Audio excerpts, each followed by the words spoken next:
What's up, guys? Zeus here, back with another video, and the long-awaited document explanation of the CN Season 42 Survivor tier list that I posted about a week ago now on Twitter is finally here. Huge shout out to YALDA, who obviously is going to be joining me with going over this 61-page, 10,000-word document. So big shout out to YALDA for even translating this, because this shit took like, what was it, YALDA? It was like 4 days it took you? Yeah, it took 3 to 4 days. And yeah, hello everyone, I'm YALDA, I'm the hunter for GSL.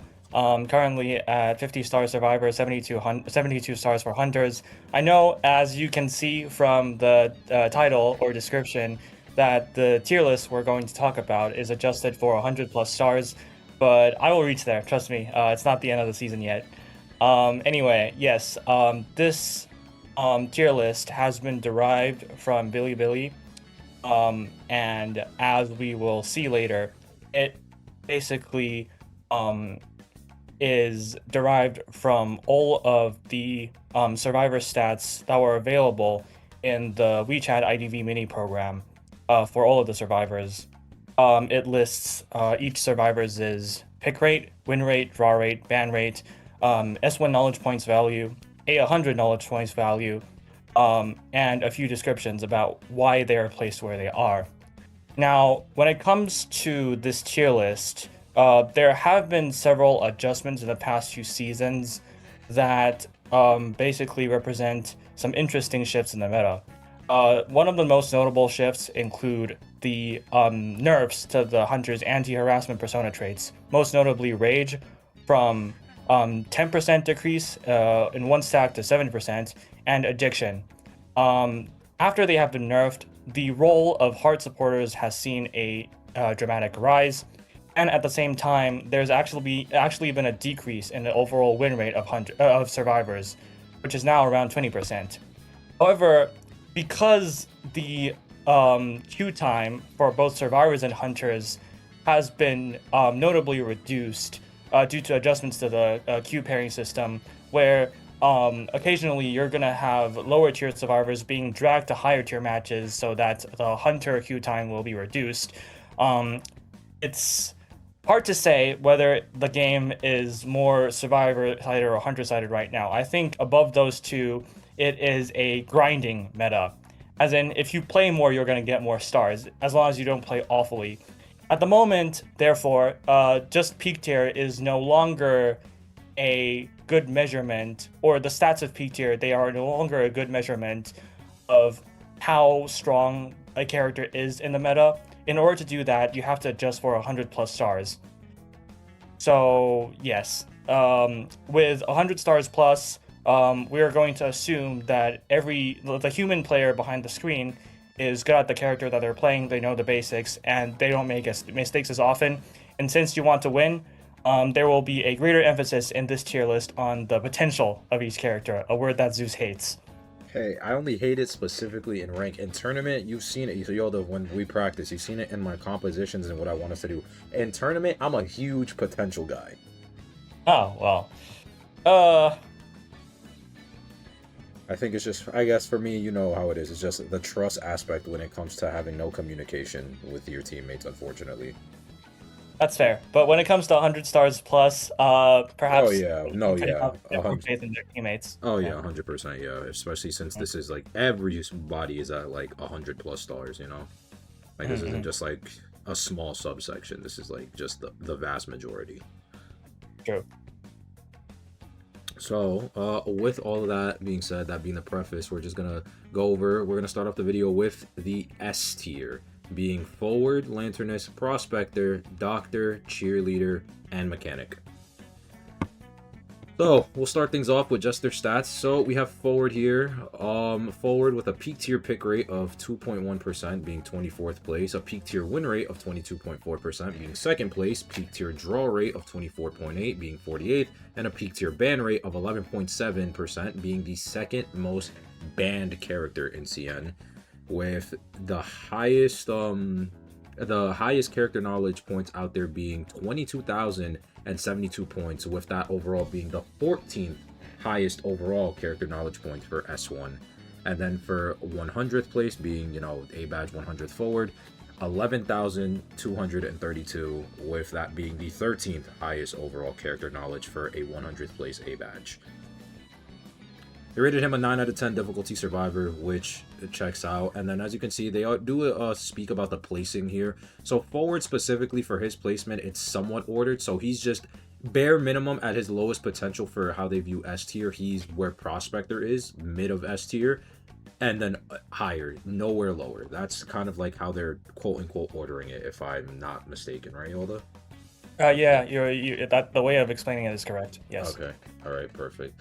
So obviously, I think we know my opinions on forward. I'm actually quite like the polar opposite. I don't find him to be S tier at all, just with how uncontrolled rank meta is specifically.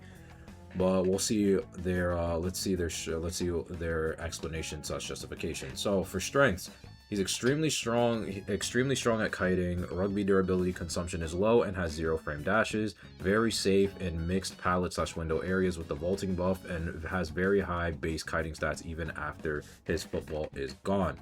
His hard harassment playstyle gives a bunch of versatility and ignores a lot of terrain-based limitations with enough finesse, aka, you know, enough experience and, you know, practice. He's not vulnerable, or not as vulnerable, to hunter juking / balloon attacks. He has impressive stun duration, being obviously, you know, you hit a hunter with a 50% stun, they are, unless it's a wax artist who has like max range for whatever reason, you're gonna be there for a while. And almost completely ignores the effects of mischievous, stalls longer than most other characters, even without a successful balloon rescue. Now onto his weaknesses.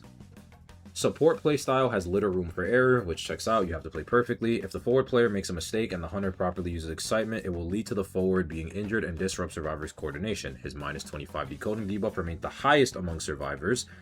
If you pick him, you cannot afford to not harass. Yeah, so in other words, if you pick him, you have to, you know, use your ball to be useful to the team and not be a non-stick pan, or you're a detriment. You're doing literally like, why are you on forward kind of thing. Compared to his strengths, his contributions are relatively balanced. If you play him well, he will not become a liability to the team. So, I guess just to give my thoughts before YALDA's, in hindsight, I guess I think they honestly they hit the nail on the head, like in terms of objectivity with the character's strengths, and specifically with forwards' strengths and weaknesses. I kind of just feel, I guess again, my thing with just rank, it's like, this is under, obviously, you know, the assumption that everyone is playing at peak performance 24/7 always, and that's just something that I personally don't consider more often than not, just because that's, for me, uncontrollable, because of, I guess, just NAU diff, just blatantly. Like, I'm not even, like, it is just NAU diff. So, I can't really say I disagree with a lot of the reasoning. I think it's more so just in the case of what hunters we're facing, because I feel like in the meta right now, there's a lot of anti-harassment hunters. There's hunters like Q-list, there's hunters like Ann, there's hunters like wax artists that are still pretty good. Percy, for whatever reason, is seeing like a very huge spike in play. All of these like hardcore anti-harassment hunters that are available that forward just can't deal with, assuming he's not kiting, obviously. And it's just like, well, you know, if he can't support and then he doesn't take kite, it's like, what does he do for the team aside from just like rescue off a chair with like Tide, assuming he brings Tide, and then just decode at -25, you know? That's where my like thought process is at. Yeah, I think those arguments are valid, Zeus's arguments as well. But my counter argument to what Zeus has said would be that, first of all, if you do not play forward to his fullest potential, and you do basic stuff with rugby, for example, avoid being intercepted or stunning on chair, or just regularly using football as a distance gaining tool, he's still going to be relatively fine. Overall, compared to his -25 decoding debuff, his supporting potential is worth it, in my opinion. There are definitely cases, for example, Ann and Wax Artist, who are good at protecting at avoiding being harassed by forward when ballooning a survivor. But those characters can still be vulnerable to forward if forward tries to protect a survivor that is alive. In which case, not even Ann or Wax Artist can deal with forward that well. Rugby cooldown is also relatively short, so there is some room for error. Um, Overall, if you want a character, if you have like a football and a dream, you want to bring the team to strive for a win, or you want to literally turn the tides for the team, um, and save the team from losing, even though it might not have been a very good start with first chase or whatever, then Ford is the character to pick. Yeah, just for that high ceiling. I guess my only other thing, obviously, is just insolence. I think we've all heard me bitch and moan about insolence like 500 times already before, whether it's in a video, whether I'm watching comp or just playing the game myself. I really think, I guess, there's just a vast underestimation of how much insolence really does affect characters like forward or batter, for example, who are contact harassers and like actually need to like physically hit the hunter. Because that minus 32 to knockback, it genuinely, like, it restricts you a lot. Because the at times, like, blatantly speaking, the hunter can just afford to just pick up in your face, and the insolence knockback reduction will just make it so they don't get stunned, even if, you know, it's a frame one stun, it's a frame one rescue where, you know, the balloon animation isn't finished and the survivor has no drop down animation. So that just results to your item is burned, the hunter can just either farm a hit off you or farm a hit off of the person who was just being rescued, and you're just going to be stuck feeding the hunter presence for like 30 seconds before you just run out of ball, because you can't really do anything else aside from expend more of your rugby to get an actual worthwhile stun, all for like practically the same payout as if you weren't doing all that, you know. And also, to 100 players out there, this character is most likely going to be nerfed by the end of this season. So Probably, that's yeah. something that 100 players can look forward to, including me, I suppose. Yeah. Okay, so next up we have Lanternist. This character has been slightly nerfed in the previous season from 10 seconds to 9 seconds with her living image, but overall that has not affected her strength too much. Her peak tier pick rate is 2.3% at 18th place, and win rate at 20.4%, which is 20th place. Both stats are slightly above average. Her peak tier draw rate, though, however, is at first place with 31.3%, and her ban rate is also very high at 10.3%, which is third place. Top 5 Goes to show that this character is very good at ensuring the team's performance floor. Her S1 knowledge points value is 18,622, and a 100 knowledge points value is at 11,447 at 5th place. This character is like very, you could say, the ultimate meta non-stick pan. As in, her own kiting ability is obviously very strong, especially in mixed window and palette areas. You can divide you and the hunter, divide your image that you decided to stop with the hunter using a palette or a window, and at that point the hunter pretty much has very little counterplay. Just regular kiting, like your moving body is almost invincible as long as you don't like constantly move your stable image, your captured image, and let the hunters capture your backswing. You're fine when it comes to kiting. 9 seconds is usually still more than enough for you to transition from one place to another. With Flywheel, she can consistently flywheel many hunter skills, most notably the stun skills, and of course skills that do damage. Her optical illusion, which is the one that prevents the hunter from breaking a pallet that she has dropped for a second, it increases the value of just brain dead pallet dropping in front of the hunter's face, and that especially counters as like whiteboard hunters that rely on stats and just quickly breaking pallets and then following Lanternist to get hits. Her static projection for ciphers, it hides information from hunters. It can be very important sometimes in like in-game situations where you just need that person who is injured to forcibly decode a cipher to prime the cipher for endgame. Her skills can like flexibly assist kiting and anti-map control, and she can even like speed up cipher decoding progress when herself is being chased. But all things considered, this character, as I said previously, is a character that ensures the performance floor of the team. So her kiting abilities, especially her supporting abilities, especially considered compared to like proper support characters, is relatively limited.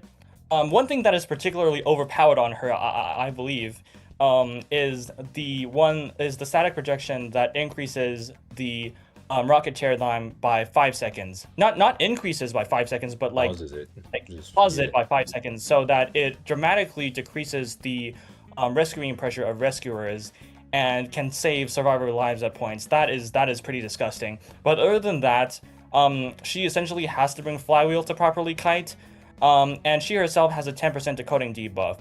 So if she doesn't get chased, her overall usage outside of pausing the chair time is relatively limited. And if you want to push or like wins, there are potentially better character picks than Lanternist, but overall, she has incredible consistency, and that is the reason why she is as high as she is on the tier list. Yeah, I think we all know, obviously, I'm a big Lanternist glazer for all of the reasons above. She's just overall an incredibly safe pick. I don't really argue with this. I have, like, for me personally, I have Lanternist at the top of my tier list, like, literally, like, the number one, just because of her consistency and how much she elevates the floor for the entire comp. The chair pausing, her amazing kiting, her always potential for rebound, the decoding progress that she gives, even the effect of like just being able to make other teammates, assuming they have flywheel, just, you know, technically speaking, immune to non M1 slash basic attack abilities. It's pretty fucking strong.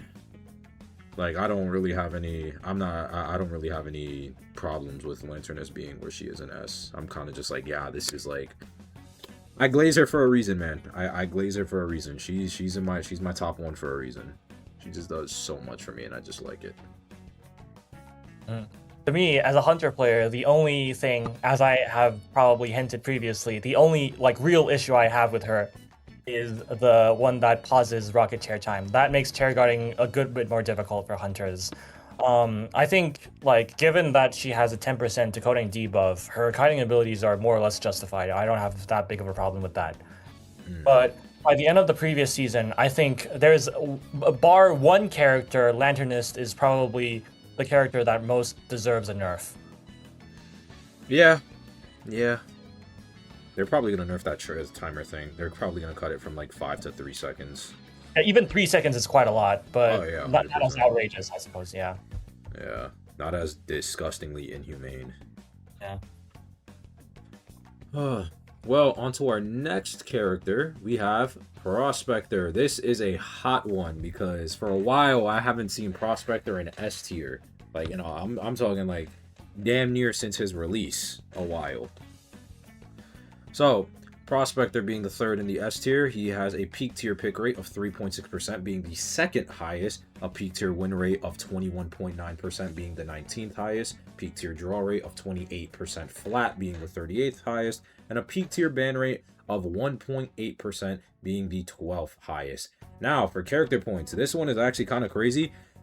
Highest character points achieved on the character, S1, 32,662. That is outrageous, being the second highest overall S1 character knowledge points on CN. And then with 100th A badge being 12,531, being the highest points for a 100th place A badge. So, onto his strengths. So one of their many reasons why they put Prospector in S tier being his infinite recharging items. He isn't vulnerable to back and forth map pressure hunter playstyles, aka Withers, simply because his items regenerate. He has infinite items, so obviously Wither doesn't work well on a character that has regenerative items. Magnets have great versatility in terms of kiting and supporting, and not vulnerable to target swapping, and he's difficult to be broken through by hunters during mid to late game. So this is typically when hunters are kind of like on that cooldown period after they've already burned like a warp or a blink or something, or like they have teleport, etc., and they don't have any actual like hardcore confirmed kill power on any survivors unless the survivors really make a mistake or they're caught injured after like a rescue. Has a high performance floor when supporting survivors that are alive and difficult for hunters to counter. He can deal with stun type hunter abilities in certain situations, allowing him to hard counter a select few hunters. No decoding debuff. He can harass once and then leave without losing too much on overall cipher progress. The polarity switching tech, which obviously allows him to stall out for the same magnet and buy time for that 7-second cooldown that he has. And then obviously even without that, one magnet can still stall for a good amount of time. He has a healing buff, which can buy a bit of extra time when resetting, aka obviously delays it, which means the faster you heal, the faster you get back to ciphers, the faster you can decode. Some weaknesses, however, he's the easily target to break through during the early game, aka, you know, if you chase him in the early game while you have, you know, blank or whatever chase trait you may bring just to catch him, he's kind of free food. He has very limited rebound kite potential when chased first, and he relies on strong kiting areas during area selection or full kite build up and pass through his weak stages. Magnets are not strong enough at protecting down/balloon survivors. So, yeah. I'm gonna be honest, that entire weakness section is exactly why I can't put him in S tier, in my humble opinion. For me personally, that like entire weakness block is practically why I can't put him in S tier, because that's a lot of moving parts to it. That's just me personally. Like, with limited rebound, if he gets chased first, he's practically perma-locked onto Sui, which isn't necessarily bad. Being perma-locked onto a Sui build doesn't like make you inherently a bad character, but it does limit the overall cap of the team, because then it's an extra factor the team has to play around, being you on suicide build, you know? And then obviously, you know, magnets ballooning, the balloon harass is not the greatest in terms of overall stun duration. It's spammy and buys time, but as for giving a survivor actual like ability to rebound kite after the stun, not as effective as compared to, you know, someone like Forward, or even in my opinion like Archer. And I like, you know how I feel about Archer. Well, considering that this character, like, even though he has a very high pick rate, very high overall knowledge points value, but like a slightly above average win rate and a below average draw rate, you can see that this character does like, even though he's popular, he does require skill to like basically carry out his fullest potential. When it comes to area selection, in order to like properly deal with his weak early game, like, let's say you have a decoder on the team as well, and you have the decoder definitely pick like the big house, like the safest spot on the map. And Prospector, especially if they're not on Sui, will have to pick the second safest spot on the map. That is for sure. But after that, you know, if Prospector does not get targeted, and mid to late game 3 magnets, that can definitely give hunters a hard time. So in the hands of good prospectors, a very well-rounded character, his real weakness only is just having a relatively weak early game. Yeah. And then obviously that can also just get fixated on by, depending, obviously again depends on what hunter, because if it's a hunter that also has a relatively weak early game, then it's like it'll become a game of who messes up first. Like if it's like a Prospector versus something like a Qist or an Ivy, for example, 2 hunters that relatively speaking have weak early games. That's something that, you know, especially because they're meta relevant, that does alleviate that pressure from him. God forbid he faces an Opera though. Oh, God forbid. Yeah, well. Yeah, God forbid. Yeah, another thing that slightly saves him is the magnet speed boost. That can definitely like. Oh yeah, the metallic speed boost he gets when he's like near a cipher or a locker or something. Yeah, that does save him a lot. Okay, next character. Whew, Doctor. God, do I have a lot to say about this character. Her peak tier pick rate is 2.6% at 12th place. Win rate is 19.6% at 28th place. Draw rate is 29.6% at 18th place, and has a pretty high ban rate of 7.3% at 7th place. Her S1 knowledge points value is like 19,270, whereas her A100 knowledge points value is 10,858 at 23rd place. When you look at those overall stats, you might think that this character does not deserve to be in middle of S tier. But remember, this is adjusted for 100 plus stars rank stats. And when it comes to evaluating the strength of Doctor at that level, well, it's hard to find like hunter players above 100 stars in CN right now who hasn't been disgusted by this character. Doctor has not since her buff, where she received the 2 medical booster bottles. She hasn't been nerfed in the end of the previous season, and also has not been nerfed at the end of the previous season. So this character has basically been eating points off hunters for the past 2 seasons right now. The 2 medical boosters basically saved one of her biggest issues previously, which is like weak early game and gets easily killed. Can't really kite too well. And with this problem being solved, now her strength of being extremely strong at like countering map pressure focused hunters gets to actually show. Now, when it comes to kiting, she is almost guaranteed to take 3 hits against single hit hunters. It is insane how fast she heals just after taking a hit with veteran speed boost, like running behind like any structure and then instantly using 2 medical boosters, standing there for a second, boom, half of your health is healed again.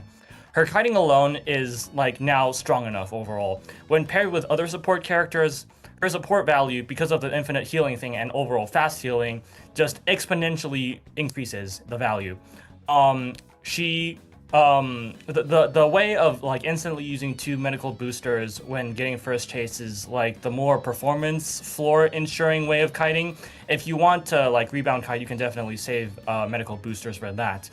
As I said previously, her existence completely shuts down like the majority of map pressure focused hunters, or hunters that like, you know, hunters like Hermit, Joseph, Mad Eyes, who rely on like map control plus like controlling the health status of hunters.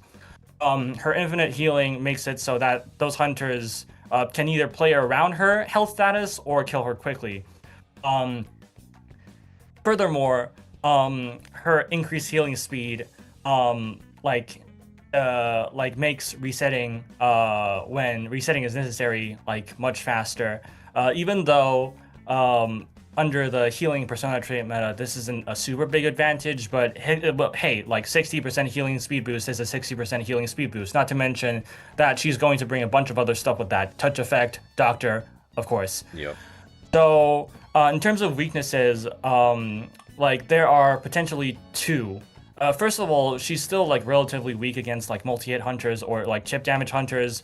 The sensitivity speed boost that she gets when taking 0.5 damage kind of helps a little bit, but it's not enough for her to effectively deal with those hunters. And furthermore, her kiting style fundamentally relies on healing, so she's a whiteboard character during detention endgame.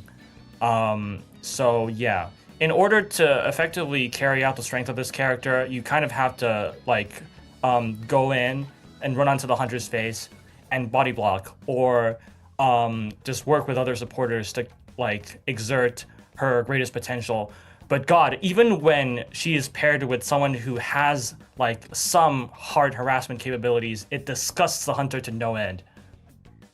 Yeah, I will say, obviously, like speaking from obviously tourney point of view, because like I've said on the record, I think me personally, I have Doctor top 5 in tournament. Like, no bullshit. Doctor is like genuinely top 5 in tournament because of just how disgusting she is when she's actually coordinated and paired up with a 4-man VC. It's disgusting what she does.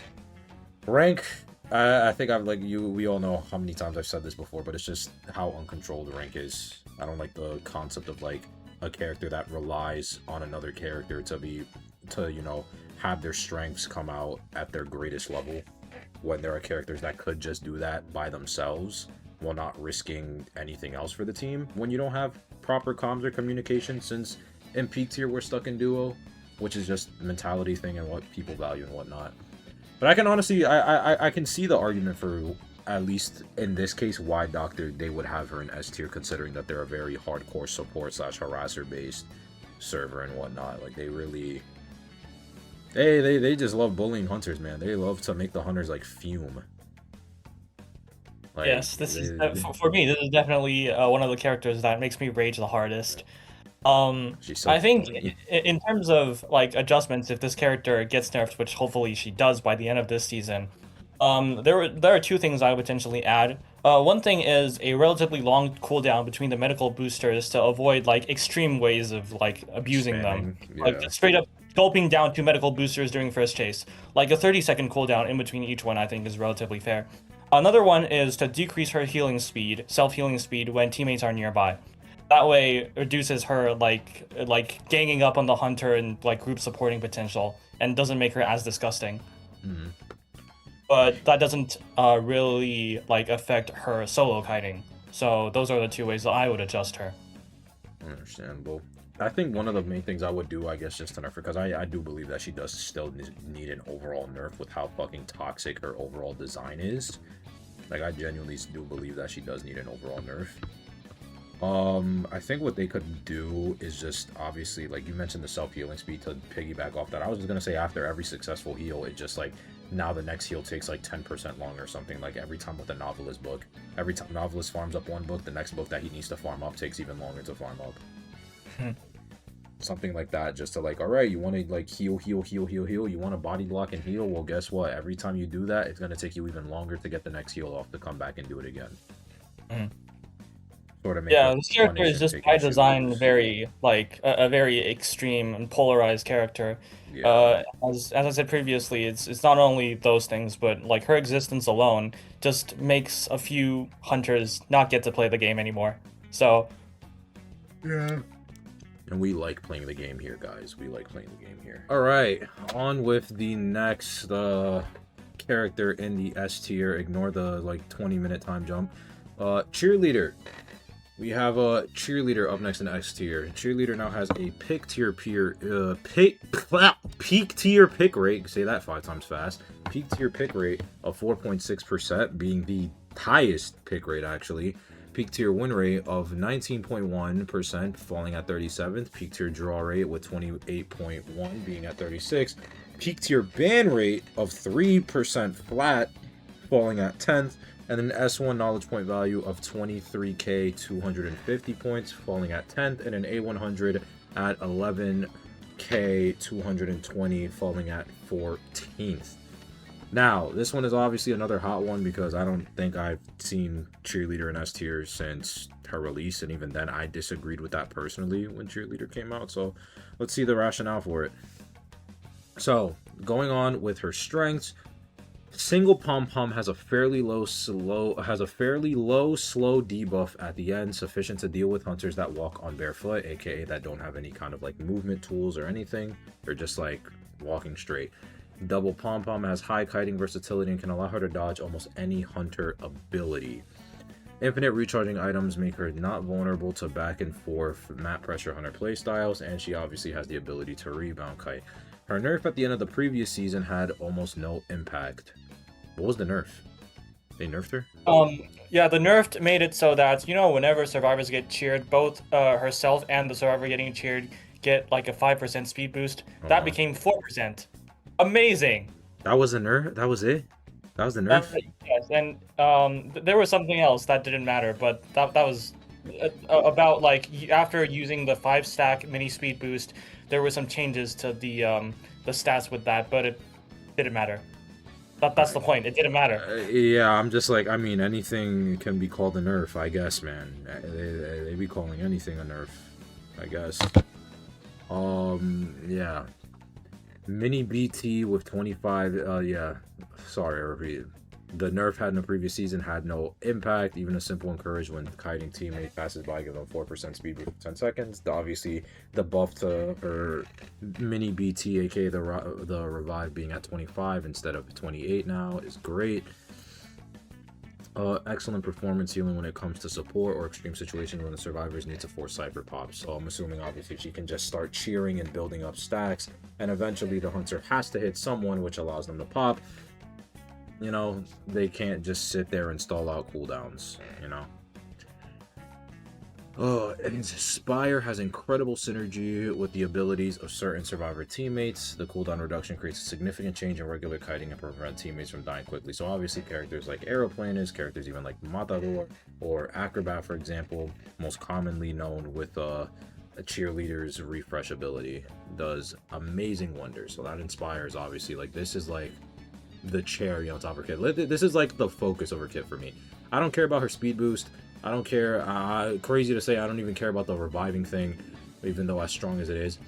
for me, her magnum opus is Inspire. That is like her. That is what makes her her. That refresh ability is just so unbelievably strong. It's like actually crazy. Onto weaknesses, which is only one. Minus 10% decoding debuff and lacks hard harassment skills. Becomes a non-stick pan without proper coordination with teammates.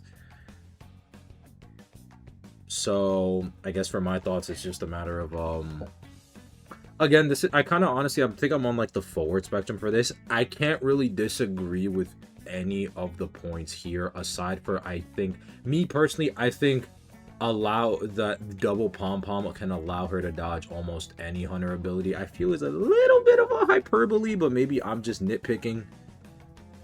Maybe that's just me, you know, being a little nitpicky bastard. But I feel for me personally, from my own experience, I guess I feel it's just a tad bit of a hyperbole to some fashion. I think double pom-pom, as great as it is, like, I don't think it's like, you know, like this crazy, like, oh my god, uber broken, overpowered shit that like just makes you god. That's just my that's my 2 cents on that. And then obviously her slowdown. I don't think her slowdown is insufficient to be ignored, but it's still, it's not as bad as it used to be, because nothing is ever as bad as that old slowdown that actually made it cancer. Yeah. From my perspective, like currently, I'd even argue that Cheerleader is stronger than when she was first released. Most notably because of the slow reduction after using one pom-pom being like relatively small now, and also 25 stacks for a mini revive from previously 28 stacks is already a huge change in itself, because you can just instantly do it off of Tide, and without getting interrupted, you can get 25 stacks before the person dies. Best effort. Overall, like it's pretty like. Honestly, I think this is a character that at the end of the previous season probably deserves a nerf more than Doctor, because this is among the characters that we talked about so far, perhaps one of the easiest characters.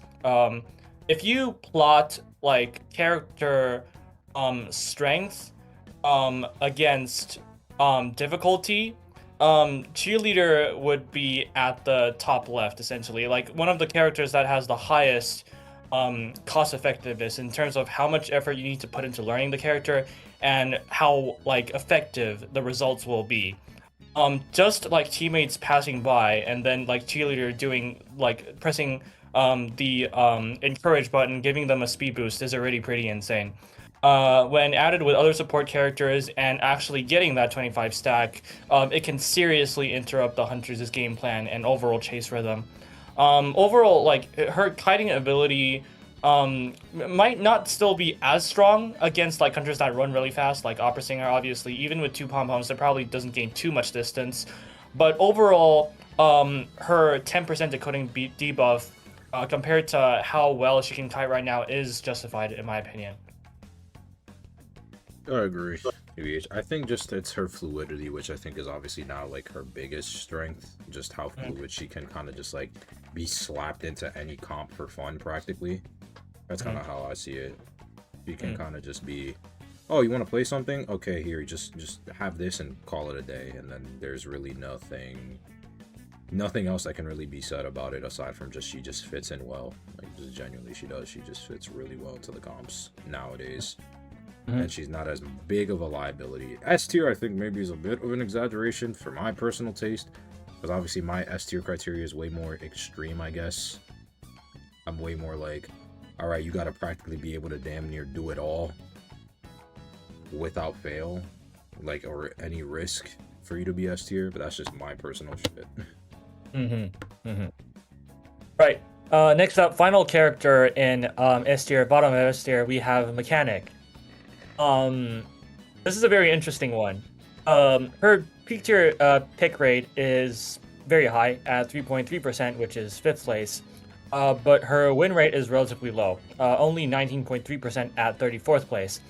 Her draw rate is decently high at 29.5% at 12th place, and she has the single highest ban rate out of any Survivor character at 14.8%. Her S1 knowledge points value is 22k 524, whereas her A100 knowledge points value is 11,263 at ninth place, which is also pretty high. This character, the reason why this character gets banned very often is that, on the one hand, you have a good number of like hunters that counter mechanic, in which case the experience as the mechanic player when facing those hunters isn't going to be too well.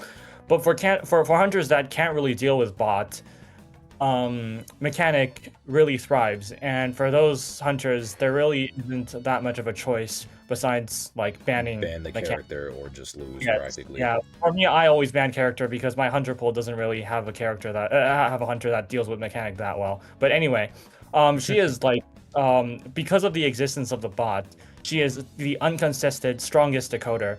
One thing that is not talked about as often, I believe, is Mechanic's raw kiting ability. Mechanic's kiting ability is not something to be underestimated.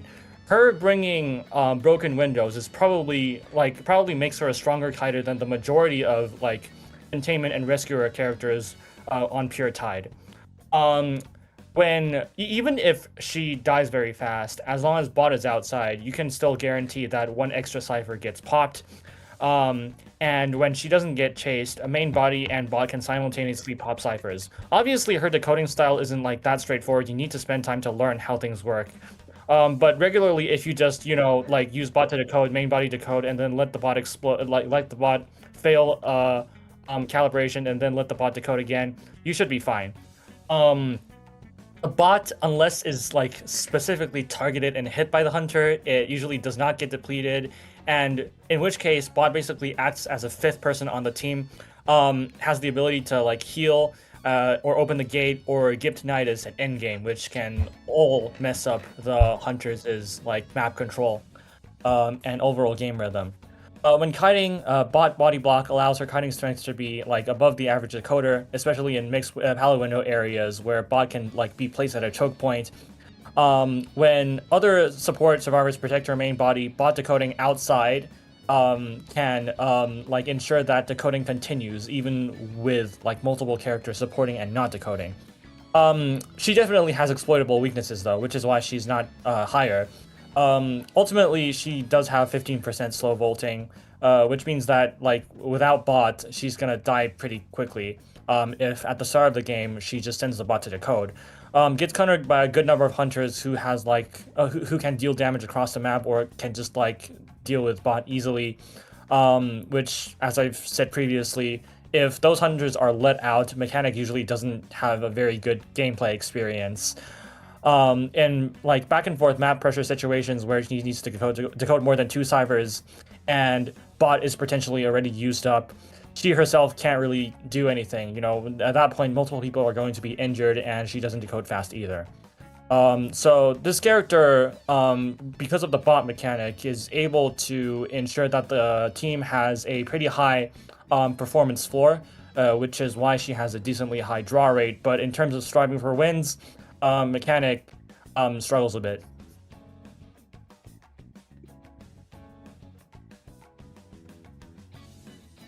Zeus?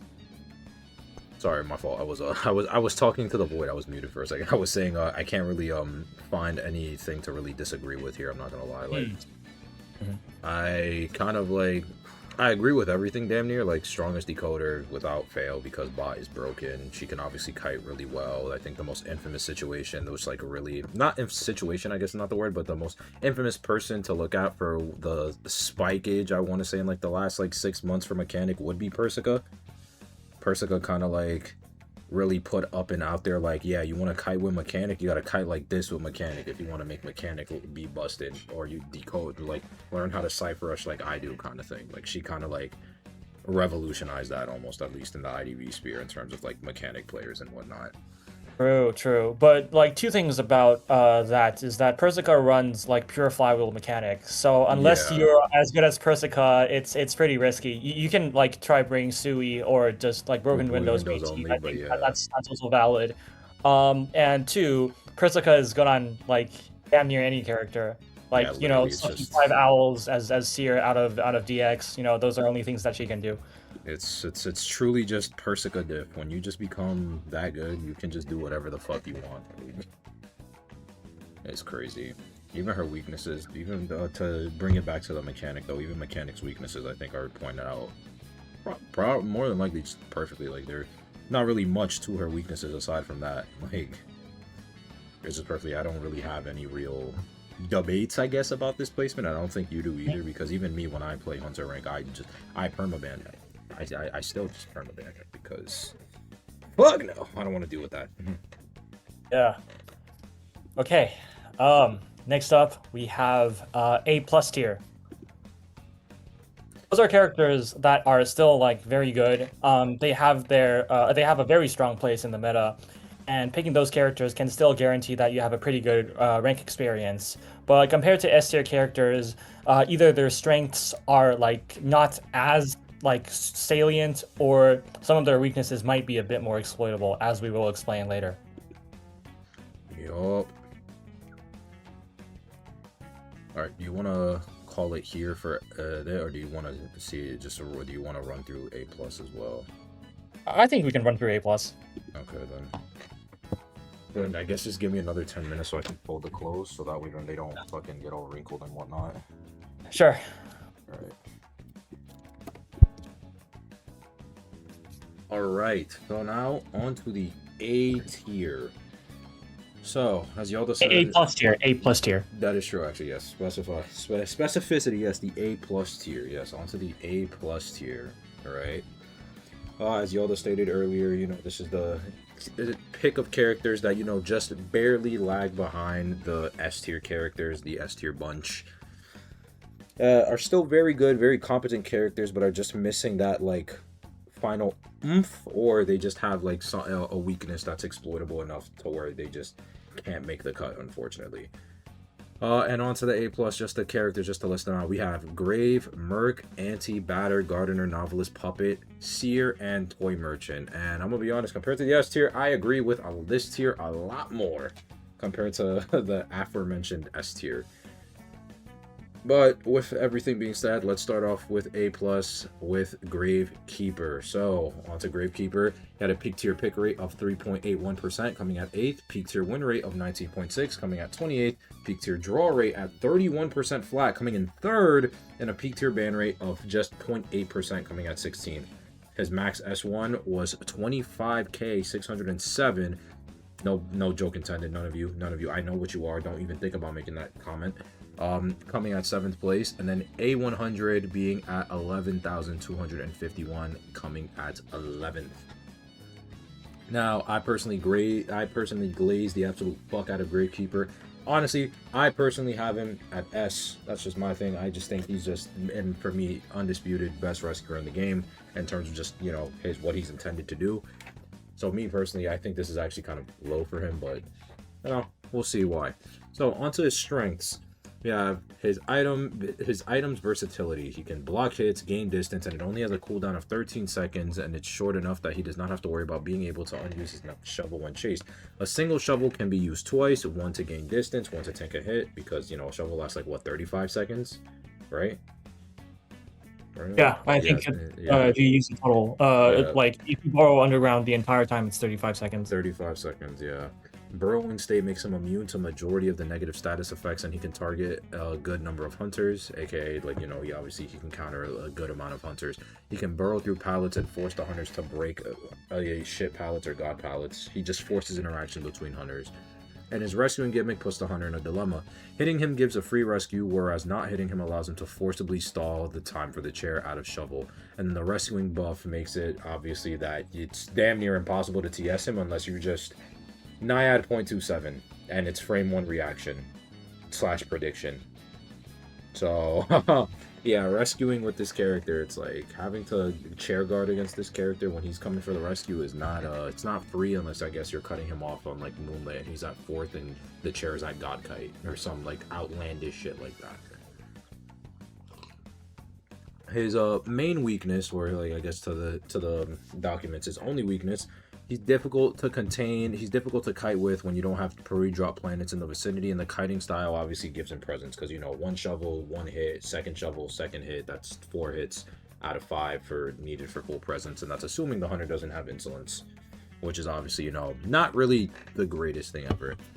And then obviously he will lose both items and suffer injury when intercepted at long distance. Yeah, exactly what I just said prior. You know, obviously if you cut him off, he doesn't really have, I guess, the quote-unquote distance making tools to really make up for the distance loss, since getting hit out of shovel doesn't grant him a speed boost.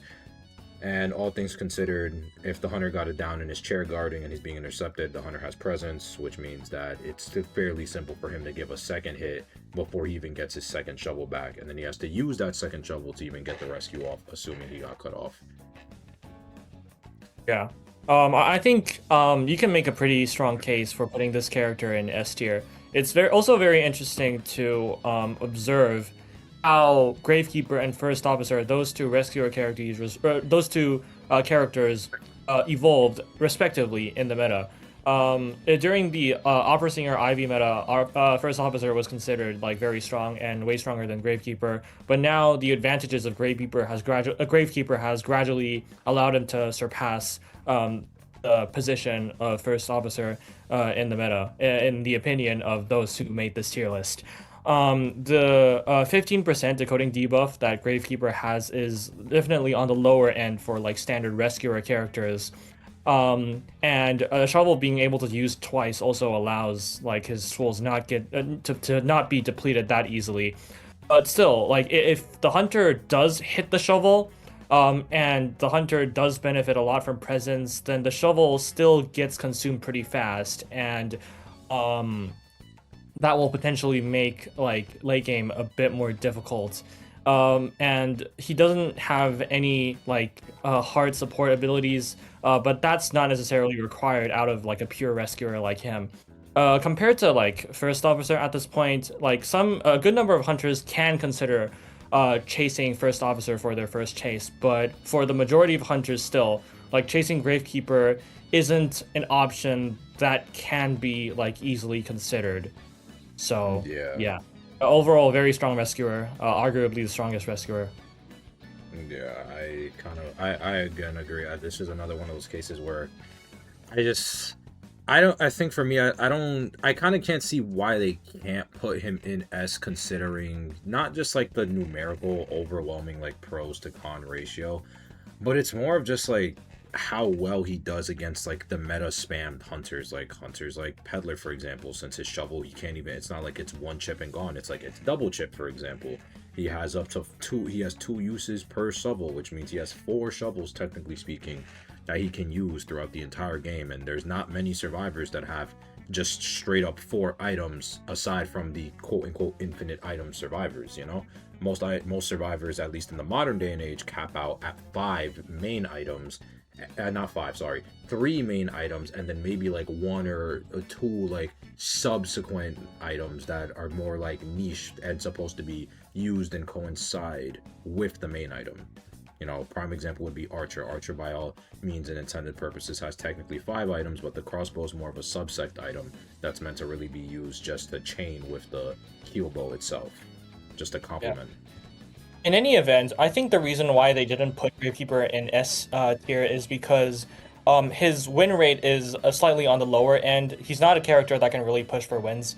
But still, like, depends on how you evaluate characters. Like, he can easily be put in S tier because of how consistent he is. Yeah. I think I'm just like, a lot of these like hardcore like draw specific characters, I think you can say I'm just very high on because they're consistent, and that's what that's just my personal values. My personal values are just consistency over everything. Okay. Next up we have Mercenary.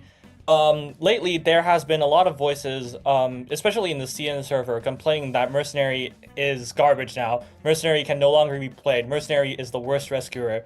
But that is nowhere near true. He has really good stats in CN peak tier overall. Peak tier pick rate is 2.9% at 10th place, and his win rate is 19.7% at 27th place.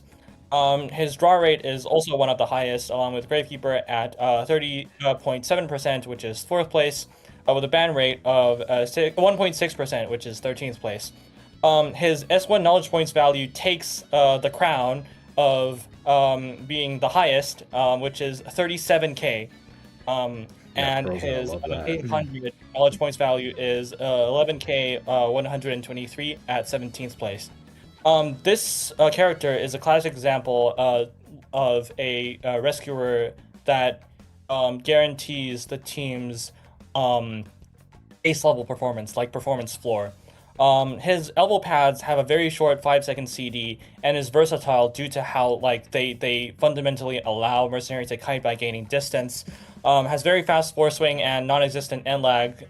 Gives the tool overall just great flexibility. Very good kiting, can seriously hinder the hunter's second hand chase. Like he's a very difficult character as to chase for the hunter as a second target, or to like for the hunter to just swipe targets to. Um, sorry, not the pallets. The elbow pads allow him to almost deal with every rescuing situation, including being intercepted and avoiding getting double downed or entering basements. Those are things that Mercenary can do with ease. He himself has a mini tide turner where, after getting hit, even if the hit would regularly allow him to get downed, he would still survive for another 6 seconds, which gives him great performance floor, and performance stealing when like forcibly when forcibly needing to rescue in situations where everyone else is injured. Those who rescue better than him, the characters are usually not as good as him when it comes to kiting. Those who kite better than him are not as good as him when it comes to rescuing. Being able to take detention hits at full health is also a huge thing. He is one of the best characters at just staying in middle, giving the hunter tinnitus pressure. Also, being able to leave easily, especially if multiple elbow pads are remaining. Of course, he has his weaknesses. His greatest weakness in this meta would still be the 25% decoding debuff. Still, like among the highest when it comes to like rescuers. To be honest, if for some reason they decide to buff Mercenary and change -25 to -20, he's gonna instantly get back to S tier again. Any character with just +5 or -5 decoding debuff will allow them to either increase or decrease half a tier. That is because, well, that's what survivors do. Decoding is the fundamental base logic of this game. He has no regular means of supporting teammates like Gravekeeper, which means that he is not effective at like pushing for wins. Hence his relatively low win rate. The shell-shocked healing debuff isn't a very big issue because of how important the healing persona trait is in this meta. But in late game, when he runs out of items and he gets hit multiple times and stays on the ground, he can still kind of become a liability for the team. But before that, the issue is like his regular rescuing and how consistent he is at rescuing would have already created enough values for the team, so those instances are relatively rare. Overall, just very solid rescuer, one of the most versatile rescuers, and one of two of his major weaknesses has been more or less addressed by the meta. So yeah, he is nowhere near the worst rescuer at the moment. Yeah, I just this is one of those characters I just completely agree. I'm pretty sure like even on my own tier list, I'm pretty sure I put him in A+ as well, if I recall correctly. Anyone that were to tell you that Mercenary like fell off and is like buns now, I'm sorry. Like no, that's just not true. Mercenary is nowhere near buns. Nowhere near it, and he won't be buns for a long time. They would have to like give him a 20-second cooldown in between elbow pads and cut the distance it can make in half before he becomes buns. Like just straight up. The character is just so fucking strong, dude. Like no. Yeah. I can't, like, there's nothing really up to debate, at least in my opinion. Like that, and also obviously the tension hits, man. Just I don't know, man. Having 16 seconds of delayed damage is just single-handedly one of the most broken things in the game. That's 3/4 of a gate. That's 3/4 of a gate right there. For no, gate is 18 seconds. Oh, I thought gate was 20. No, gate is 18. Oh, okay, so that's more so That's nearly the 90%. entire Like game. yeah, that's damn near the entire game. It's like 90-ish% of the whole of the game. Like yeah, yeah, man. Like no, this character is never bad. Like no, this character is never bad. Yeah, I'm just looking at my own tier list, and yeah, I had Merc up there in A+. Yeah. But moving on now from Mercenary, since I think now we have Antiquarian. This one, ooh, yes, because a lot of people, I'm sure a lot of people still think that Anti is this, they still think of her 2022 self. They're still, looking at who she once was and not at who she is now. And I'm sure we guys already know because I've said it in videos, I've said it on streams before. I completely agree with this placement. Just the placement itself, I don't even feel I need to look at the reasonings. I just see the placement. I'm like, yeah, I agree. Take it. You can freely take over my mind, Like I completely agree, like a sheep. But we're still gonna look at it anyway. So we're going at her peak tier pick rate being 2% flat, coming at 25th. Her peak tier win rate at 21.7, coming at 6th. Peak tier draw rate 28.2, coming at 38th. Peak tier ban rate at 0.8%, coming at 16th. And her S1 max being at 20,858, being at 19th. And her A100 capping out at 11K526, coming in actually at 4th. So a lot of my things with Anti, before I guess we go into her strengths and weaknesses, is I just feel that contact harassing is kind of not dead, but it's way more riskier than it used to be, and it's for the same amount of payout. So overall, it feels like it has gotten worse to play contact harassers like forward or batter or Anti, in my opinion, in this current meta compared to how it used to be. Obviously, persona changes, time passes, meta changes. That's perfectly fine and normal. But as time passes and meta changes, character placements also change. And obviously, again, one of the bigger things that I brought up with the forward pick was insolence, and NT obviously is no stranger to getting cucked by insolence, because oh boy, does that stick hurt when the hunter has insolence and they're not freely grinding up on a wall for you and saying, hey Anti, please triple stick me, I'm right here on a wall for you to like use and abuse me on and disarm me for like 16 seconds. It is a pain in the ass. But onto her strengths. Most hunters will get forcibly stalled by disarm and will be unable to deal damage. Flute has a relatively good performance floor among all close range kiting tools, and the hunters that get countered by her can struggle to get hits on her before the flute gets depleted. Excellent flute attack range gives her good room for close range mind gaming and buying extra distance. So there's a lot of our M1 hunters who don't really have those external abilities to try and force a stick out early, or can just overall just ignore the existence of the stick in itself. Can destroy certain objects generated by hunters with the AoE flute. Flip can deal with tight situations in windows and pallets, so destroying gamekeeper traps, statues, ripper foggies, axeboy fireballs, bonbon bombs, things like that, etc. And then obviously Flip being just like a pseudo flywheel, being out there able to jump over pallets or the windows and whatnot if the hunter is putting you in a tight position. She has high performance floor in terms of support. Consecutive flute hits can forcibly buy time for teammates. Now her weaknesses. Yeah, right here. This is where it just stops in the document. Gets countered by stunning hunters, disciple, hermit, etc. This is the big one.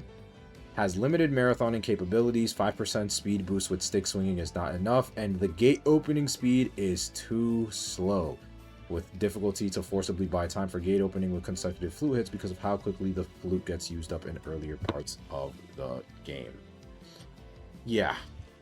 Honestly, for me, the biggest thing is just, I'm surprised, honestly, they don't really mention insolence that much in this, or like the existence of tolerance in itself, with how high it is, in my opinion, with how frequent it is. You get hunters that run insolence or bare minimum tolerance. But obviously, getting countered by stunning hunters or AoE-based hunters and whatnot. Things like Naiad, for example, that just really hurt her and make it really hard for her to actually use her fundamental ability. Yeah, I think insolence, now that you mention it, is definitely a valid weakness for like Antiquarian. The thing about her is that like for survivors, it is an issue if you get countered by certain hunters, because we have to repeat this multiple times, and I'm sure Zeus has also repeated this multiple times. But because hunters pick after survivors, you can always pick hunters that counter the survivor team. And if there's an Antiquarian on the team, you can pick a character that deals with Antiquarian pretty well, and she's a very valid first chase target. You need to do something with her. Like, you need to like go and do some support, otherwise you're a non-stick pan and you have a gate decoding debuff. But if you do go and support, the support capabilities, since there's like reduced disarming time when teammates are nearby, isn't going to be as effective. She might have a better time going to balloon support, but insolence dilutes the effect of the knockback anyway. When she's regularly kiting, missing a flute can like have pretty bad consequences. Like the backswing of missing a flute is actually pretty long. So even for characters that don't have means of dealing damage other than regular attack, her room for error can still be a bit small. And also, like, excitement completely counters her. So those are her weaknesses. But overall, still pretty well-rounded, you know, except for the gate decoding debuff. No, like, super notable weaknesses. Still solid. Nowhere near bad. Nowhere near a bad character, but I'm sorry, guys. In my opinion, like, she's just not it. And I guess I can see, like, you know, obviously, because I know someone is gonna be like, oh, Zeus, you're only agreeing with the things that, you know, make your point.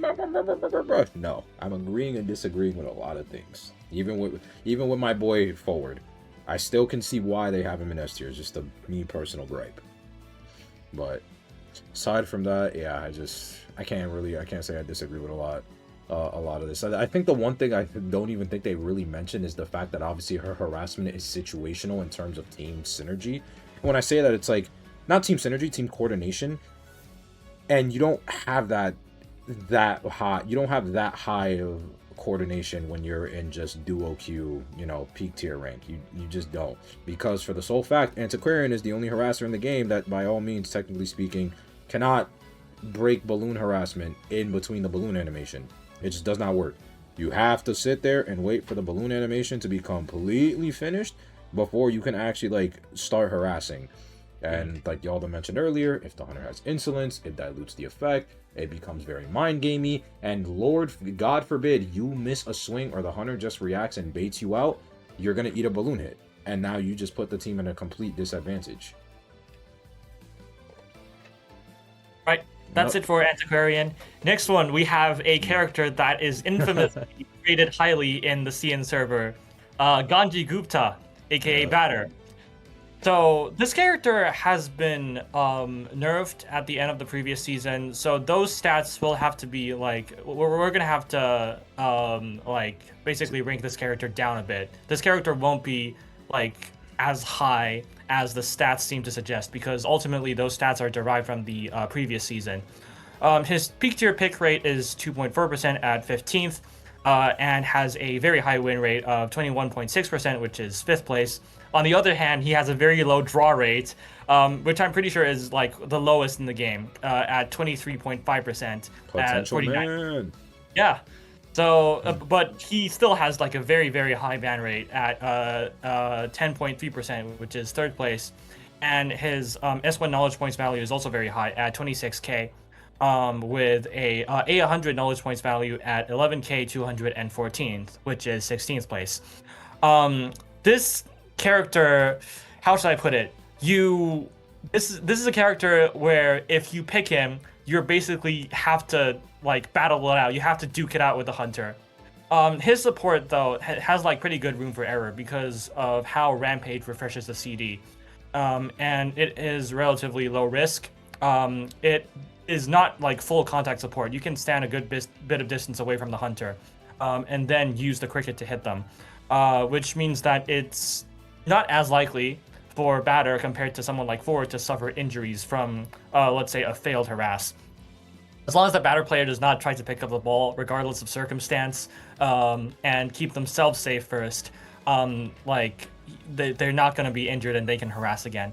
Cricket Gold doesn't get depleted that quickly because it's not always possible for the hunter to just go to the Cricket Bowl and destroy it.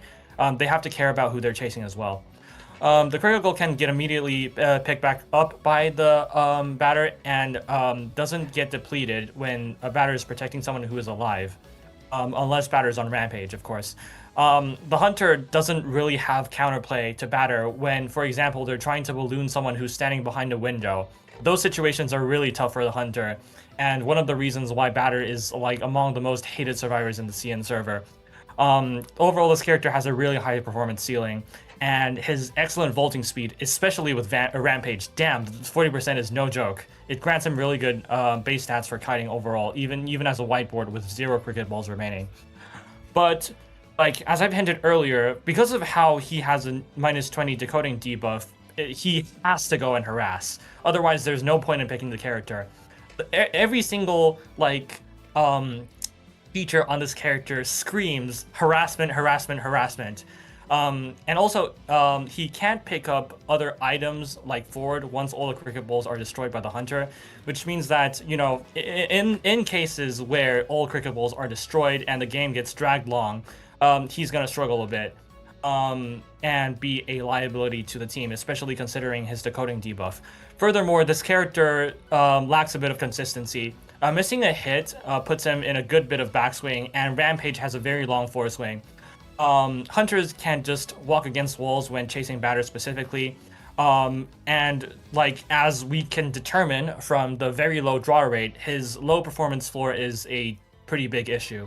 So yeah, if you pick batter, you have to harass. But if you harass effectively, it's going to give hunters a really hard time. As for the nerf at the end of the previous season, the regular cooldown with Cricket Ball from 10 seconds to 12 seconds is the one that matters more, because it requires the teammate getting protected to live for another 2 seconds, unless the batter uses Rampage, of course. Of course, Rampage also got nerfed from 40 seconds to 50 seconds, but it's not as impactful compared to the regular cooldown nerf on the Cricket. I mean, I guess same thing with forward. I can understand the argument. I really can. I just think this is just showing for me in rank. I'm not a big potential guy because, oh boy, are the risks are risking there. I think just again, like I'm gonna say for like every damn contact harasser in the game that like has to like actively hit the hunter with their ability with like a physical object, I'm just gonna like keep preaching it. Insolence bringing hunters and Naiad, etc. Very prominent hunters. Maybe not in CN, I guess, because, you know, obviously I'm speaking from an NA perspective and an NAU. NAU loves playing Disciple. NAU loves playing Naiad. NAU has been enjoying a lot of these insolence carrying hunters. So obviously, server differentiation there. Which is why, for me, I notoriously call him a bottom 5 character. Oh, jeez. Yeah. Because I guess just from my experience, man. Yeah, ultimately, considering how cracked CN batters are and the fact that this is 100+ stars with enough like of a like diverse hunter pool in the CN, I really hard disagree with this placement in the context of CN. So yeah, no. In context of CN, considering obviously how vast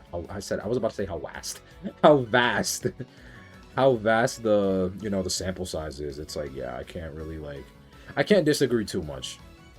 I really can't. As much as I want to, and I'm sure you guys watching, you guys know how much I love to fucking disagree if I can, to like debate with people.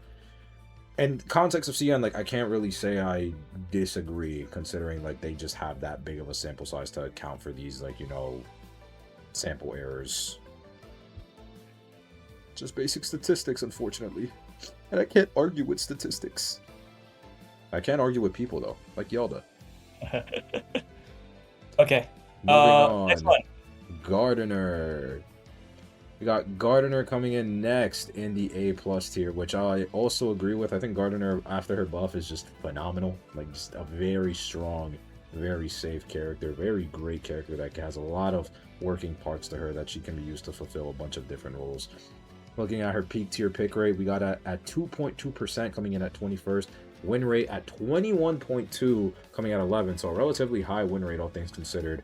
Draw rate of 28.8 coming in at 31, and a ban rate of only 0.5 coming in at 18th.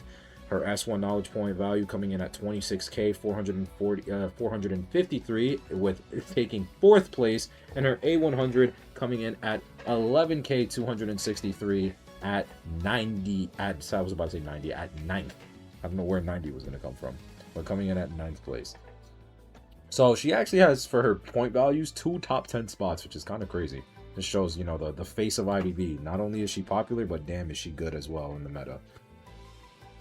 Moving on to her strengths. So obviously, we all know one of her biggest strengths, the fact that she has a 50-second shield that can't be chipped out of.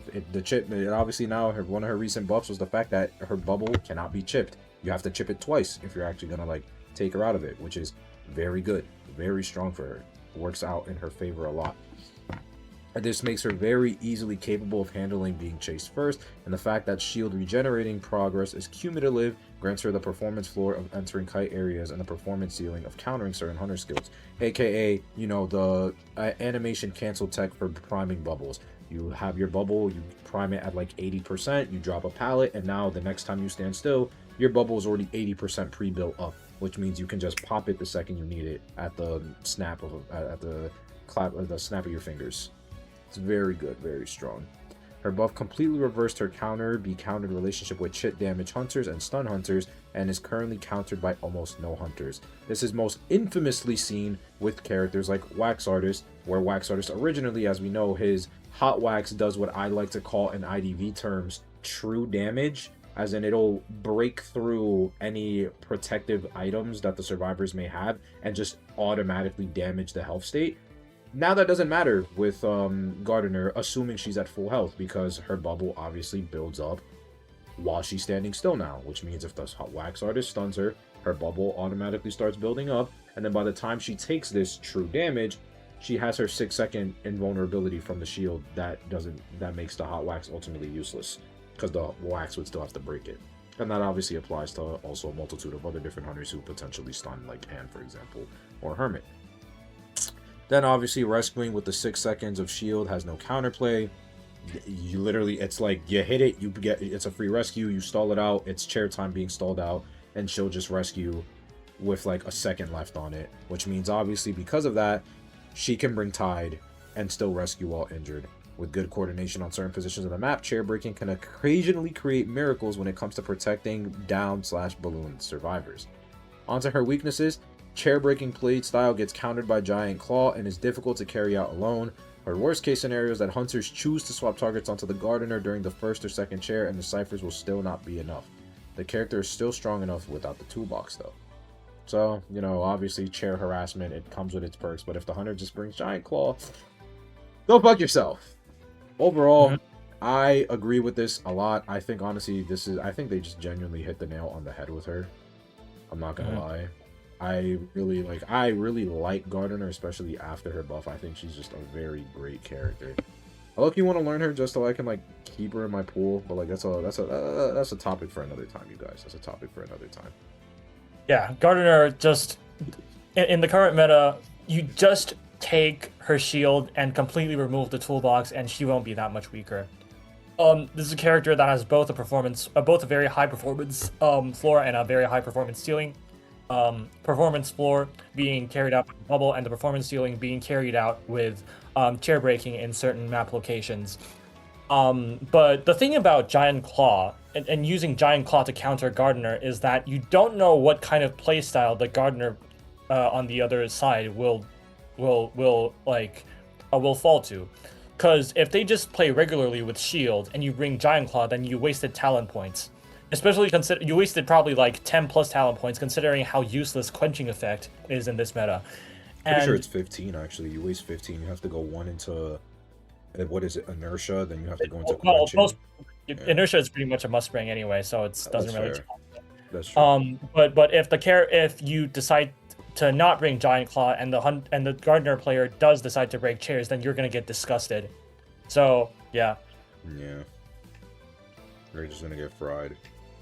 Yeah, very, very solid character overall. Yeah, not much really to say about her. Just here we are. So moving on to the next character, we have Novelist, one of YALDA's personal favorites and one of my personal favorites. Yeah, very, very skillful swap and stun. I am so impressed every time Novelist players does that. That is very skillful. Like, takes so much brain power, I can't believe it. Anyway, this character has a very high pick rate of 3.4% at 4th place, a very high, and a win rate that sits exactly in the middle of 19.8%, which is 25th.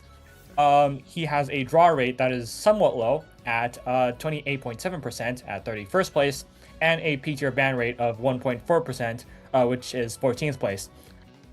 His S1 knowledge points value is 22k 235 at 13th place, and a 100 knowledge points value is at 11k 219 at 15th place.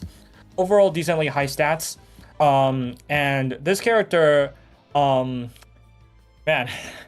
yeah, the swapping and then palette stunning thing is pretty easy to execute and is very effective. This is like a character that like is pretty much tied in with multiple stacks of Great Force, the persona tree that increases palette stunning time. It really isn't a good time for the hunters, honestly, whenever that happens. The palette stunning itself allows like novelists to look at the hunter's face for free and gain like a good bit of novel progress. Even without palette stunning, just having a novel at the start and having a 2 or is it 2.5 second speed boost after swapping gives him like a pretty good performance floor when cutting or supporting, and he won't die that quick. And the ability to potentially rescue without taking a hit forces the hunter to not stand near the chair or intercept by walking to Novelist in a straight line, which means that like you as the hunter have to like intercept in like a triangular way, where you and the chair and the Novelist form a triangle, so that after Novelist swaps with you, he doesn't directly get a rescue for free, and you still have the ability to like to get a hit on Novelist. But that also indirectly gives Novelist more room to rescue. So bringing Tide Turner on Novelist is fairly valid. And he has a 10% decoding buff when decoding the first half of a cipher machine, which can be used to the team's advantage if you plan around it, but that's not really a notable thing. In terms of weaknesses, like most hunters that run fast still can deal with him pretty easily after getting swapped. And certain hunters like Ripper, whose abilities are like release on button click, which means that if you press the button of Foggy Blade, even though the Foggy Blade takes a bit of time to come out, it will come out regardless. So if Novelist like tries to swap you but gets interrupted by the Foggy Blade that clicks on release, he's gonna die pretty quickly. Getting additional novels still requires continuously looking at the hunter's face, and getting many novels is difficult because the novel gaining time will increase as the game progresses or as you gain more novels. So yeah, those are his weaknesses. But overall, quite the disgusting characters to face. Yeah. Yeah, one of these characters that's just very good. On to mention with the decoding thing, it's just a little niche there, but obviously like, you know, things like Lanternist and Novelist, for example, where Novelist's cipher is about to hit 50%. She then freezes the cipher, and then he still carries the 10% buff even throughout the Lanternist's frame, because the cipher is, technically speaking, at like 49.99% and not at 50 on top of it. But again, I can't really disagree with any of this as well, and I'm like, you know, I've been an S-Badge Novelist before, both in when he first got his rework and in recent time, specifically during last Koa season and whatnot. The character is just extremely strong. I have made YALDA want to strangle me playing this character, because as he stated earlier, Novelist, it takes a lot of skill, man. Right, YALDA? It takes a lot of skill. Yeah. I always feel outsmarted whenever I face against a novelist. I cannot help that, but be impressed at how masterful they are when they click a button and then click another button to stun me there for 5 seconds. Amazing. Yeah. Yeah, so, you know, he obviously, you know, Novelist obviously takes so much skill, and is so, like, you know, like, it's so hard to execute, you know. And then obviously when it comes to his weaknesses, I think the Ripper weakness obviously just gave me PTSD, because oh boy, every time I got a Ripper and I was one Novelist, I would just internally scream, and I would be like, I would just accept my fate. Like, I would just be like, well, I'm fucked. Like, but overall, he's still a strong character. There's nothing really, he sits just perfectly right in the middle as like just a filler character. Like, if you don't know what you want to put in there in your composition, you literally lose nothing by adding a Novelist. Like, genuinely, you don't lose anything unless you're going up against like the greatest Ripper in the world or some shit, you know. But other than that, like, just overall an amazing character, and I can say wholeheartedly I agree with this placement for him. Moving on to the next one, we have Puppeteer.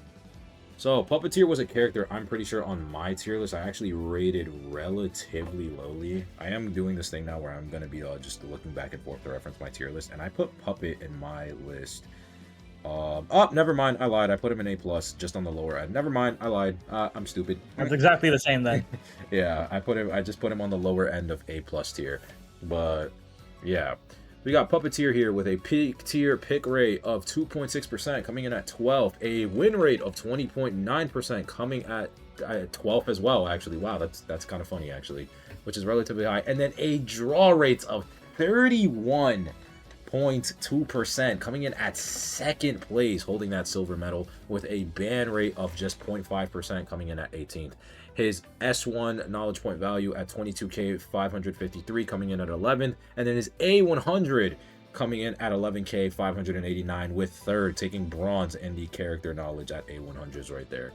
So Puppeteer, obviously I think we can all technically call him the tankiest character in the game, because he, theoretically speaking, has to take 4 hits just straight up with having 3 flywheels at his disposal. 4 if you want to go the extra mile and run actual flywheel. But he's just an extremely, I would say, annoying in terms of just the concept of chasing him, because I think I can't speak myself since I'm not really a hunter main, but I feel like for hunters, you know, since I played Puppeteer before, I think it's really annoying, or like really also like just mind-numbingly boring to chase character that you know is just going to take hit, take hit, take hit, take hit. Like I think we can just call that mind-numbingly boring and unfun to chase because of how uninteractive the character is, right? But with that being said, to his strengths being that tankiness that I just mentioned, Lewis gives him a guaranteed rebound kite, especially now because he can use Lewis on Tide Turner. So him being able to lose Lewis on Tide Turner is a very strong thing. Previously, he wasn't able to do that, which means if he had bad synergy with Tide, he would just be a farm practically, even if the rescuer took a hit after the rescue or before the rescue. It would just, he was just a sitting duck. But still, he can rescue out as long as he's get off of chair or balloon rescued, and has a very high ceiling when he's performed with support. I think this is part of the things that, because, you know, you said, YALDA, this is for last season, right? Yeah, this is for last season. So yeah, the bad synergy with Tide Turner has been completely addressed with his buff. Lewis rescuing has almost no counterplay, and he can rescue at half health even when terror shock, which is a great thing for the character. And then obviously he's the only other character in the game like that can like theoretically tank a detention hit, like just straight up, no like, you know, he has a shield or something, or like I would just straight health state tank a detention hit because of the way Lewis works, which is very good. He has he's a very strong end game character because of that. Damn near as good up there with Mercs. But even though with all these strengths, he does have his weaknesses, being he can't be healed regularly by other survivors, and he heals other people slowly. And he only reaches regular-ish healing speed when he's paired with the Doctor Persona trait. And he has no benefits from the healing Persona trait meta, and it's because he can't be healed. So obviously you can't run healing on a character that can't be healed. It doesn't matter if his heal's at 50% if you can't heal him at the end of the day, you know?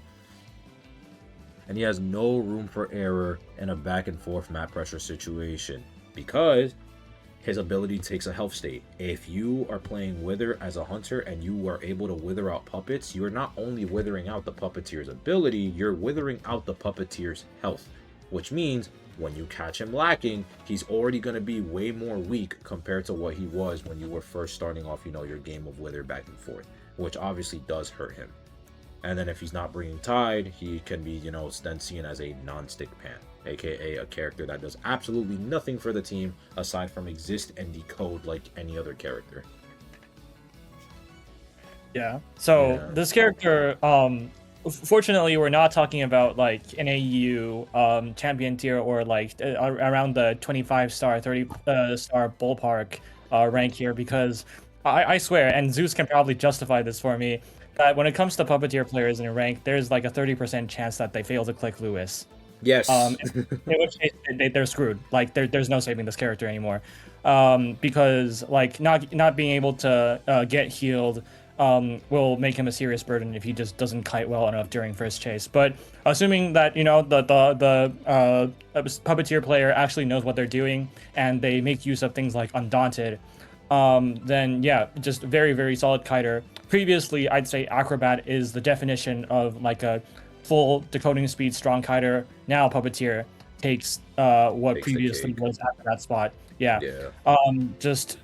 The previous buff when it comes to being able to use Puppet during tide turners solved basically one of two of his like major issues, which makes him like very, very good. His tankiness is great. And when it comes to like not being able to heal others, like the worst case scenario, instead of bringing healing, you bring doctor, so you heal others quickly. And when multiple people on the field are injured, his ability to like simultaneously heal half health for both himself and another survivor can actually be in the team's favor. So that's also something to point out. Yeah. Overall, again, this is kind of just like in the same ballpark with Novelist. I don't really disagree with anything that was stated here. I think this is just like they're hitting the nail on the head with a lot of these characters with how exploitable their weaknesses are. I can't lie, with how easy it is to exploit their weaknesses, but also their strengths and their niches as well, which honestly I really like. I'm not gonna lie, because you guys know how I am when it comes to this analytical shit. I am unhealthily obsessed. Yes, unhealthily. So I think, yep. Moving on to what is it? Is this the final one? This is the final one. No, there are two more actually. Oh, okay. Here we have Seer. Now, because of how often some hunter players like to ban this character and how often this character gets banned in tourney, I feel like to many people this would be like a low placement for Seer. Yeah. But honestly, when you look at his stats, the only notable like stat to point out is his peak tier ban rate, which is at 6th place at 8.8%.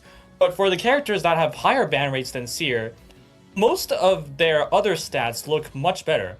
So when it comes to Seer, his peak tier pick rate is 2.4% at 15th place, win rate at 20.6% at 16th place, and he has a very low draw rate of only 27.9% at 42nd place. Definitely on the low end. His knowledge points are both pretty low. S1 knowledge points at 17k 676 and $100 knowledge points at 10,670. But because of how high his ban rate is, this is understandable. But his low draw rate definitely becomes an issue from this perspective. He definitely has a lot of strengths though. Otherwise he wouldn't be as high as A+. Being able to use the owl to support teammates regardless of distance allows the team to have a very high performance floor. The owl serves as the final barrier of protection, either it's during kites or rescues or second-hand chase or detention phase, which like creates especially great value if you use the owl to support someone who is taking first kite, because that's when most survivors are decoding, right? Great Eye, which is the ability to see the hunter at the start for 5 seconds, as well as the hunter location reveal when you have like a lingering sight on the hunter, and then you continue to see where they are for the next 5 seconds, as long as you previously had line of sight of them, allows Seer to kite a bit better and provide information to teammates. He also has a pretty high chance of gaining an extra owl when taking kite himself. If he can afford to look behind, that is, of course. He has the performance ceiling of being able to take 4 or more hits if he does manage to get extra owls. When harassing with other survivors, him being able to just stand on the side and look at the hunter alone gives the hunter a lot of pressure and makes the value of the time stalled when protecting another teammate much better, since it increases the chance that he gets to have another owl as well. Now, the reason why he isn't rated any higher is because of still like the nerfs from a long time ago when it comes to reducing, first of all, the attack recovery speed, or rather, should I say increase the attack recovery speed by 30%, where the hunter hits the owl that is given to a teammate. Many hunters who can like run fast or is like fast paced, they're more than happy to just hit the owl for presence. Or hunters that can deal chip damage, they just like deal with the owl along the way. Other hunters can just wait out the 8 seconds. It's not that big of a deal. Just follow behind the survivor. It usually does not give them too much kiting time from that perspective. Also, his solo kiting is overall below average. He has the performance floor of being able to use an owl on himself, but using the owl on himself still reduces vaulting speed and makes like kiting later more difficult. When giving an owl to another teammate, regardless of like, you know, whether the owl does block a hit or not, he, as an external survivor who is decoding, will suffer from that 5% decoding debuff after giving an owl. So yeah, like this character only has a high ban rate. Other, like, when in instances where Seer is let out, a good number of hunters can comfortably deal with him, and the value that he is able to give when it comes to owl support to teammates has been gradually diluted by the meta. Yup. Can't really I mean, is there really much I can say to this? Like, do I really disagree with any of this? No, not really, because I've been on the Seer is an S tier train for quite some time now. Like, a very long time I have been on the Seer is not S tier train. I'm sorry, guys. I haven't seen it for a while, and all of these aforementioned reasons are why. It's like his owl doesn't feel it's obviously not as strong as it used to be, because it's just a presence feeding tool now, and all the hunters do is just hit it. 30% higher attack recovery. It doesn't give him that much attack potential unless, you know, the hunter itself hit his owl from him specifically, aka he used the owl on himself and nothing more. A lot of it is really just potential man arguments with him. It's like, oh, he could do this, he could do this, he could do this, he could do this, he could do this. And it's like, okay, he could do all of this, but unfortunately what ends up happening is that he just kind of eats shit and dies. More or less. That's kind of just what ends up happening. He just eats shit and dies. Like, nothing really else occurs out of him, like trying to be aggressive with farming owls to some degree. Or, you know, farming more owls to give to his teammates, because it's just that 30% attack recovery. Man, does that shit hit. And it is annoying to deal with. Especially as someone who actually, like, plays the character. But yeah, I don't really disagree with this, like, at all. I still think Seer is a very good character. It's a very high value character. But I think it's like the same thing I say about Archer. I think just Seer has caused so much trauma to people that it's like the concept of like Seer not being like this overbearing, unstoppable god is like just that, a concept. People genuinely can't see it. Yeah, this is something that I will explicitly address later when it comes to talking about Priestess's position on the tier list. But when it comes to the characters that hunters want to ban, there's like a thought inertia to the characters they ban, if it makes sense. Like, without like significant changes to the characters that they play or the meta, they're just gonna continue banning the characters that they are used to banning, which is why Seer has a very high ban rate, and Priestess, before her recent buff, also has a pretty high ban rate, despite all her other stats looking very bad at that time. So yeah, I truly do encourage Hunter players watching this video to actively consider not banning Seer in the future. It's not gonna be as bad as you think. Yup, believe me, like, the tools are there, and I've been...